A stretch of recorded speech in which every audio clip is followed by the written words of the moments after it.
Aujourd'hui, on a rendez-vous dans un laboratoire. Non, pas celui-là, mais celui-là. Bienvenue au Lab TND. Dans cette salle de classe en apparence ordinaire se cache le Lab TND du 93 à Noisy-le-Sec. C'est un espace ressources et de formation pour l'ensemble des enseignants du 93, pour les AESH.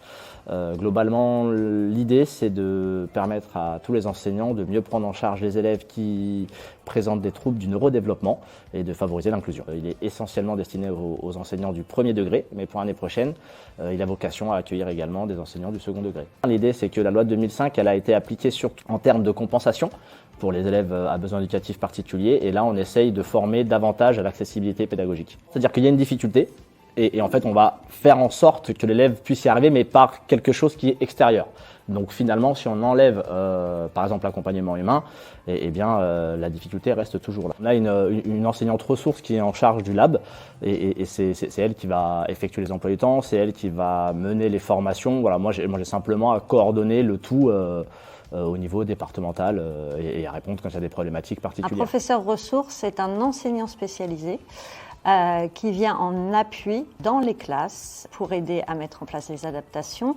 Ces postes de professeurs ressources ont été déployés dans le cadre notamment de la stratégie pour les troubles du neurodéveloppement. Les enseignants rencontrent des difficultés parfois dans l'accueil, ce qui pose plus de problèmes est, on va dire, lié à des principes de comportement et les gestions aussi, de trouver une manière de permettre aux élèves de rentrer dans les apprentissages dans le cadre scolaire. Concrètement, le Lab TND propose des observations, des conseils individualisés et des formations pour les équipes pédagogiques, mais aussi des aides techniques. Ça peut être des conseils liés à l'aménagement de la classe, l'aménagement d'un poste de travail.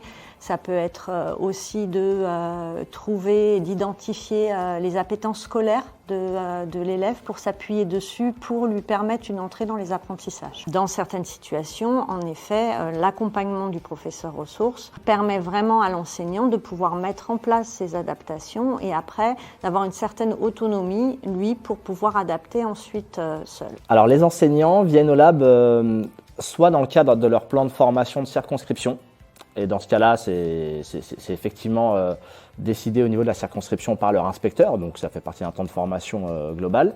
Mais du coup, vu le succès du lab et le fait qu'on a eu du mal en fait à prendre en charge toutes les demandes, eh bien, il y a eu des temps libres qui ont été mis en place sur lesquels les enseignants peuvent s'inscrire et peuvent justement se rendre au lab et être accueillis sur des temps où ils n'ont pas les élèves, notamment le mercredi après-midi, où l'enseignante ressource du coup se rend disponible. Dans ce lab, il y a déjà une part de formation théorique pour mieux comprendre un petit peu ce que sont les troubles du neurodéveloppement et comment les prendre en charge.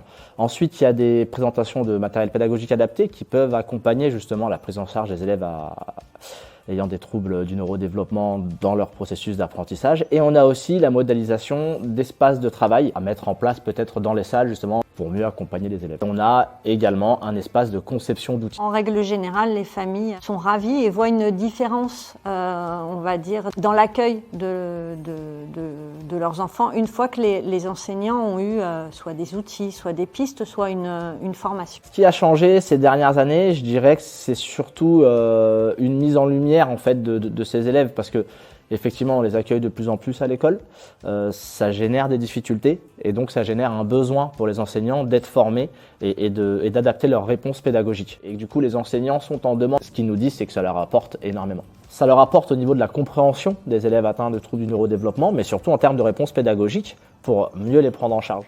1200 personnels du premier degré du 93 ont bénéficié d'un module de formation au sein du lab. Depuis le lancement de ce lab pionnier en 2022, d'autres territoires commencent à s'en inspirer.